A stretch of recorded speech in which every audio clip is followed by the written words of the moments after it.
Pernah kepikiran nggak sih soal kelistrikan di sekitar kita?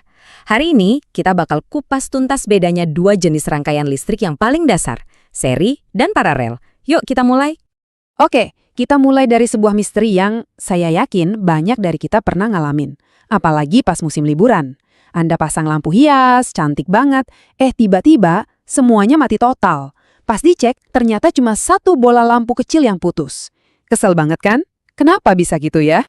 Nah, yang bikin bingung, kalau lampu di kamar Anda putus, kan kulkas, TV, dan lampu lainnya tetap nyala baik-baik aja. Jadi, apa dong bedanya? Jawabannya ada di dua cara yang sangat berbeda untuk merangkai sirkuit listrik. Untuk memecahkan misteri tadi, kita harus kenalan dulu sama yang namanya rangkaian seri. Coba bayangin deh, ini tuh kayak jalanan sempit yang cuma punya satu lajur. Semua mobil harus lewat di jalan yang sama. Poin paling pentingnya ya ini, jalur tunggal. Di rangkaian seri, listrik itu nggak punya pilihan lain guys. Dia harus ngalir ngelewatin setiap komponen satu persatu, secara berurutan. Betul, persis kayak mobil-mobil di jalan satu lajur tadi. Semuanya harus ikutin rute yang sama. Nggak ada jalan pintas, nggak ada cabang. Arus listriknya juga gitu. Ngalir dari komponen pertama, lanjut ke kedua, ketiga, dan seterusnya. Sampai selesai. Nah, karena jalurnya cuma satu, ada beberapa ciri khasnya. Arusnya bakal sama di semua titik. Terus, hambatannya makin lama makin besar setiap kita nambahin komponen.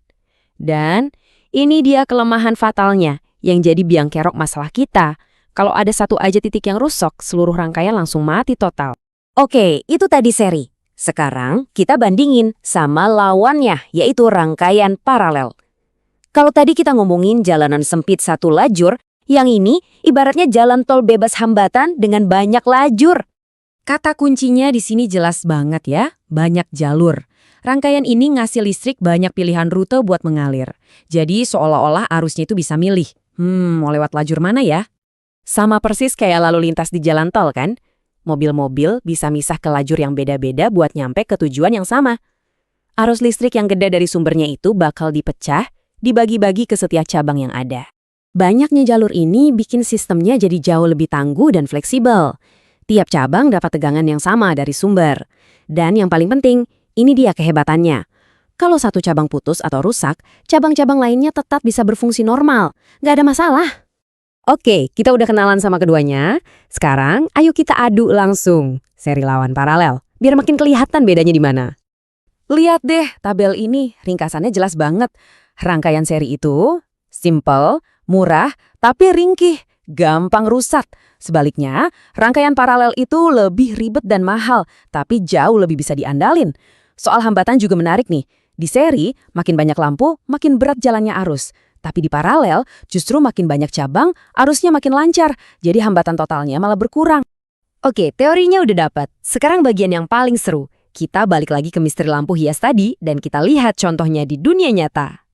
Jadi, lampu hias jadul yang bikin kita pusing itu, jawabannya adalah rangkaian seri. Satu lampu yang putus itu ibarat jembatan yang ambruk di satu-satunya jalan yang ada. Ya udah, wassalam. Semua arus listrik di belakangnya jadi nggak bisa lewat. Misteri terpecahkan.